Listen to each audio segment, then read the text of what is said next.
Hello, and welcome to another edition of One on One, a public service presentation of StopandThinkRadio.com. Today we have with us Jim Valeri. Hello, Jim. Hey, Al. Jim's a licensed mental health counselor and the director of New Hope Counseling in Framingham, Massachusetts. That's correct. How did you become a director of New Hope Counseling? Well, New Hope Counseling has been a faith-based counseling organization, and it's been around for about 30 years or so.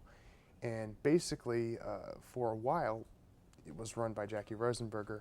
She has since retired, moved out of state, and decided that she would want me to take it over and work with it. So I said, okay, great. And I've been doing counseling for about 8 years now, been licensed for 4 years. So it's been great. It's been a lot of fun. I've worked with a lot of great people, and I've had a lot of good experiences with them.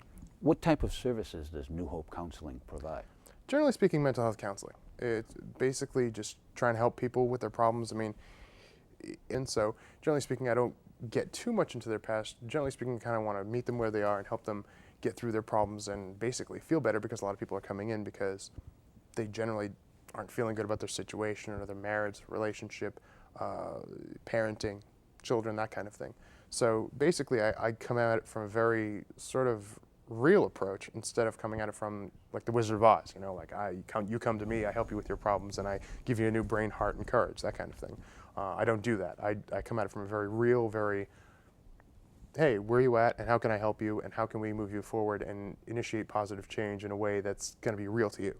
What do you think of the idea of what we're trying to advocate through Stop and Think Radio, which is reality therapy, promoting that concept through the model of the 12 steps of recovery, figuring if it works, don't fix it. It started with a couple of alcoholics back in the mid-30s, and now it's so mainstream that you see the concept being sarcastically referred to in Finding Nemo movies. Well, yeah, and the amazing thing about it is that my whole motto is do what works. And if something doesn't work, stop doing it.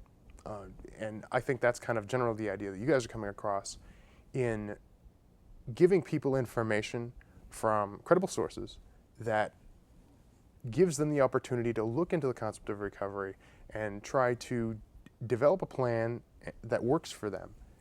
And maybe they don't have time to go to therapy, and maybe they're kind of stigmatized by therapy. They don't necessarily want to go through the process of finding a therapist and going in there and meeting with somebody. Maybe they're confused about it, maybe they just don't have the time.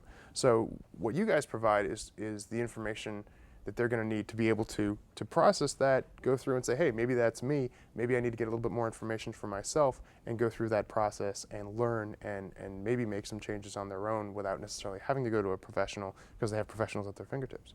Well, one of the things we've discovered since we started on the radio in August of last year, believing that recovery ought to go mainstream, because our experience just showed us, me as an attorney, my friend as a pastor of a church, that dysfunction was certainly in the mainstream, and so recovery ought to be. The research that we've done since August, if we didn't have PhDs to start with, we have it now, with how addiction is just spreading into all these different new dimensions of life through technologies. And you've come here today to talk about the latest one, internet addiction. Exactly. What is that? Well, internet addiction kind of branches out to a bunch of different mediums. I mean, the first one right off the bat is pornography, obviously, because it's just so easily accessible. Gone are the days we had to go to a video store or a newsstand to pick up some pornography. I mean, and kids have access to this. In fact, studies have shown that the first initial onset of kids viewing pornography is usually around the age of 11 or 12. So right off the bat, kids are getting access to this stuff. So that's the first one. Then you have social networking. A lot of people spend days and hours of their time talking to their friends, talking to other people through social networking sites like Facebook, MySpace, Twitter even has kind of gotten to this point where people are just constantly, and it's just all information. Well, we did a show on Facebook addiction and social network addiction where one therapist was saying 3 clients, patients, whatever, that they had in one day came because of a problem with Facebook addiction. Are you running across the same kind of numbers? That kind of thing, yeah. I mean, but it's more than just that. It's that, and it's online gaming, online gambling. I mean, anything that you could possibly get addicted to on the internet it can potentially be an addiction. And just because you go on the internet once in a while doesn't necessarily mean you're addicted to it. Generally speaking, it's if you're spending hours and hours of your time, you're not getting involved with other people socially. You're going out there and it's affecting your social life, your family life, your work life. in a dramatic way, much like any other addiction would. Well, I'm picturing in my mind listening to 12-step meetings I've gone to for substance abuse problems and how the problems parallel. One of the things that's a sign that you're an alcoholic is you're isolating. You're drinking alone, you're getting away from people. Yep. You don't want people to know how much you're drinking. In the same way you talk about it, by the very nature of the beast, you're isolating on the computer, living in your own world with the machine. Exactly, and a lot of people, they trick themselves into thinking that it's okay because I'm connecting with all these people. I'm connecting with these people on this forum. I'm connecting with these people on MySpace. It's okay because I'm really talking to people, when in fact they're really not. I mean, even people who spend a lot of time doing instant messaging and what have you, they will spend a lot of time talking to people. And it's just because you're talking to people doesn't necessarily mean that you're getting social. You're still stuck behind your computer in your pajamas all day, you know, and this becomes a problem, and especially with people who have lost their jobs and what have you. A lot of people have gone to this because they want to talk to somebody about what's going on with them, and they're having trouble finding jobs, so they end up going to the internet and spending a lot of time there, and they're not really investing in the time to try and find a job or do other things. And the job market is difficult, but at the same time, you still have these people who not just them, but other people in general, mostly a lot of teenagers spend a lot of time doing this, specifically even through cell phones and what Do you have have you. any statistics to offer as to the nature and extent and the depth of this internet addiction?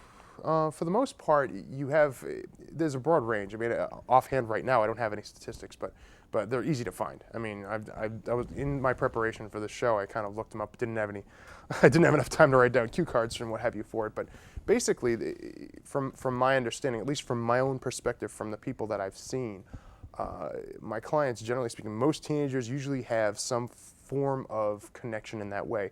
One of the main things that I see with teenagers is the texting thing. Not even kidding, I have a lot of teenagers who can't get through a session without busting out their phone and texting their friends because they're just so connected to their It friends. reminds you of the reflex action, almost of like lighting a cigarette. Exactly.